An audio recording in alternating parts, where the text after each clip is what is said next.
शहर के किनारे एक पुराना घर था। टूटी दीवारें, जंग लगा गेट और खामोशी जो दिल में डर भर दे। उस घर में कई सालों से कोई नहीं रहता था। लोग कहते थे कि वहाँ कुछ है, कुछ ऐसा जो दिखता नहीं लेकिन महसूस होता है। एक दिन नेहा अपने माता पिता के साथ उस घर में रहने आई। उसके पापा ने सस्ता होने के कारण वो घर खरीद लिया था। आसपास के लोगों ने उन्हें चेतावनी दी, इस घर में मत रहो, ये जगह ठीक नहीं है। लेकिन उन्होंने किसी की बात नहीं मानी। पहले दिन सब सामान्य था। नेहा घर के हर कोने को देख रही थी। तभी उसे एक छोटा सा कमरा दिखा जो बाकी कमरों से अलग था। दरवाज़ा आधा खुला था, अंदर अंधेरा था। नेहा धीरे धीरे अंदर गई। कमरे में धूल जमी हुई थी और बीच में एक पुरानी लकड़ी की कुर्सी पर एक गुड़िया रखी थी। गुड़िया अजीब थी। उसकी आंखें काली थीं, बाल उलझे हुए और होठों पर हल्की सी मुस्कान। नेहा ने उसे उठाया। मम्मी देखो मुझे क्या मिला, वो खुशी से चिल्लाई। माँ ने गुड़िया को देखा और अचानक उनका चेहरा बदल गया। इसे वापस रख दो, ये अच्छी नहीं लग रही। लेकिन नेहा नहीं मानी। मम्मी प्लीज, ये मेरी नई फ्रेंड है। उस रात नेहा गुड़िया को अपने साथ लेकर सो गई। रात के करीब 2 बजे टक टक टक नेहा की आंख खुली। कमरे में कोई आवाज आ रही थी। उसने चारों तरफ देखा, सब शांत था। फिर उसकी नज़र गुड़िया पर गई। गुड़िया अब उसके पास नहीं थी, वो कुर्सी पर बैठी थी, कमरे के कोने में। नेहा का दिल जोर जोर से धड़कने लगा। मैंने तो इसे अपने पास रखा था, उसने खुद से कहा। वो डरते डरते उठी और गुड़िया को वापस लेकर बिस्तर पर आ गई। शायद मैं नींद में उठकर रख आई हूं, उसने खुद को समझाया। लेकिन असली डर अभी बाकी था। अगली रात नेहा ने तय किया कि वो गुड़िया को अपने हाथ से पकड़कर सोएगी। रात के 3 बजे उसे महसूस हुआ कि कोई उसके बालों को धीरे धीरे सहला रहा है। उसने आंखें खोली। कमरे में कोई नहीं था, लेकिन उसके हाथ में पकड़ी गुड़िया अब उसके चेहरे के बिल्कुल पास थी, इतनी पास कि उसकी ठंडी सांस नेहा के चेहरे पर महसूस हो रही थी। नेहा डर के मारे चिल्ला पड़ी। उसके मम्मी पापा दौड़कर आए। क्या हुआ? पापा ने पूछा। नेहा रोते हुए बोली, ये गुड़िया, ये खुद चलती है, ये मुझे देखती है। पापा हंस पड़े। तुमने कोई बुरा सपना देखा होगा। लेकिन माँ चुप थीं। उनके चेहरे पर डर साफ दिख रहा था। अगले दिन माँ ने चुपके से उस गुड़िया को घर से बाहर फेंक दिया। अब सब ठीक हो जाएगा, उन्होंने सोचा। लेकिन रात होते ही टक टक टक दरवाजे पर दस्तक हुई। माँ ने दरवाज़ा खोला। वहाँ कोई नहीं था। नीचे देखा, वही गुड़िया पड़ी थी। माँ के हाथ कांपने लगे। उन्होंने तुरंत दरवाज़ा बंद कर लिया। अब उन्हें यकीन हो गया था, ये कोई साधारण गुड़िया नहीं, ये कोई और है। उस रात घर में अजीब घटनाएं होने लगीं। बर्तन अपने आप गिरने लगे, खिड़कियां अपने आप बंद होने लगीं।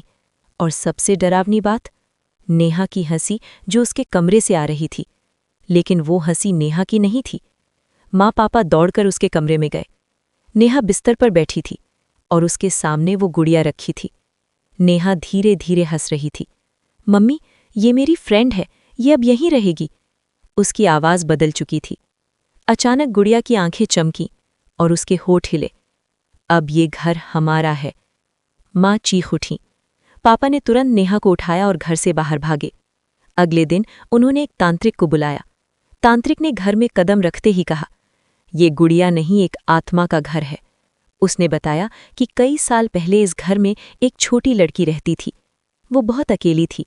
उसके पास खेलने के लिए सिर्फ एक गुड़िया थी। एक दिन उस लड़की की मौत हो गई, लेकिन उसकी आत्मा उस गुड़िया में कैद हो गई। वो किसी को अपना दोस्त बनाना चाहती है, तांत्रिक बोला। और जब उसे कोई मिल जाता है, वो उसे कभी जाने नहीं देती। तांत्रिक ने पूजा शुरू की। घर में तेज हवा चलने लगी। दरवाजे अपने आप बंद हो गए और गुड़िया हवा में उठ गई। उसकी आवाज़ गूंजने लगी, ये मेरी दोस्त है, मैं इसे नहीं जाने दूंगी। नेहा बेहोश हो गई। तांत्रिक ने मंत्र तेज किए। आखिरकार एक जोरदार चीख के साथ गुड़िया जमीन पर गिर गई। सब कुछ शांत हो गया। तांत्रिक ने गुड़िया को एक डिब्बे में बंद किया और उसे कहीं दूर ले जाकर दफना दिया। नेहा धीरे धीरे ठीक हो गई। पर कहानी यहीं खत्म नहीं होती। कुछ महीनों बाद एक और परिवार उसी घर में रहने आया। उनकी छोटी बेटी को घर के कोने में एक पुरानी गुड़िया मिली। वही काली आंखें, वही मुस्कान। और उसने कहा, मम्मी देखो, मुझे मेरी नई फ्रेंड मिल गई। उस रात फिर वही आवाज आई, टक टक टक।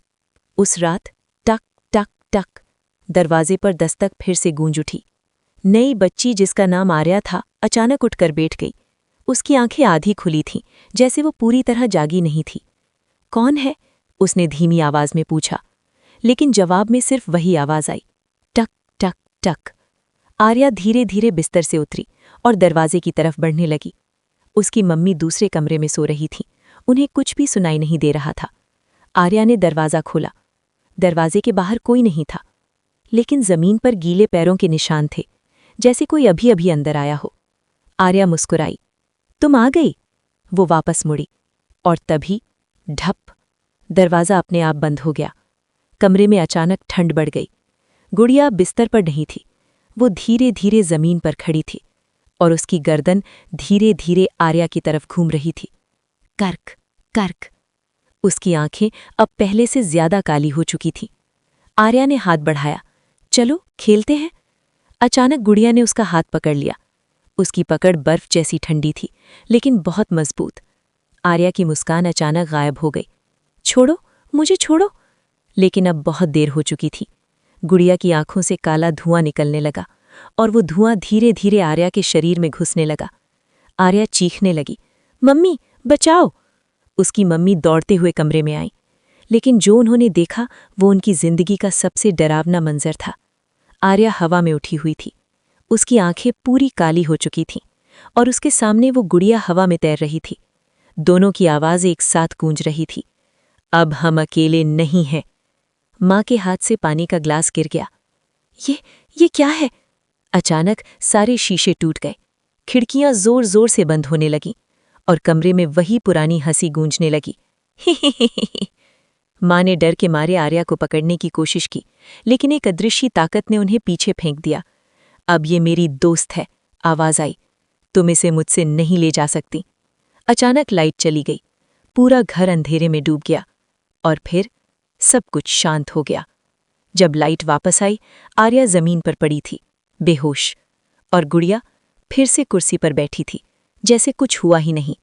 लेकिन अब सब कुछ बदल चुका था। अगले कुछ दिनों में आर्या का व्यवहार बदलने लगा। वो अकेले बैठकर किसी से बात करती, हंसती और कभी-कभी रोती भी थी। जब उसकी मम्मी पूछती, तुम किससे बात कर रही हो, वो बस एक ही जवाब देती, मेरी फ्रेंड से। एक दिन माँ ने हिम्मत करके गुड़िया को उठाया और उसे तोड़ने की कोशिश की, लेकिन जैसे ही उन्होंने गुड़िया को जमीन पर पटका, आर्या जोर से चीख उठी, नहीं। उसकी आवाज़ इतनी डरावनी थी कि माँ के हाथ कांपने लगे।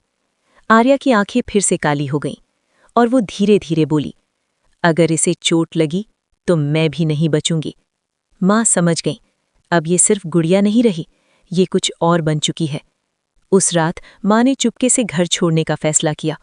उन्होंने सामान पैक किया और आर्या को उठाकर बाहर ले जाने लगी।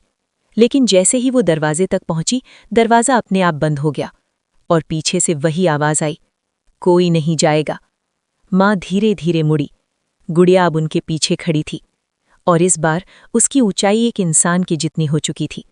उसके होंठ हिले, तुम भी यहीं रहोगी। और फिर पूरे घर में गूंज उठी, टक टक टक। कहते हैं आज भी उस घर के पास से गुजरने पर रात के सन्नाटे में किसी बच्ची की हंसी सुनाई देती है, और अगर आप ध्यान से देखें तो खिड़की के पीछे 2 आंखें आपको घूरती हुई मिलेंगी, एक इंसान की और एक गुड़िया की।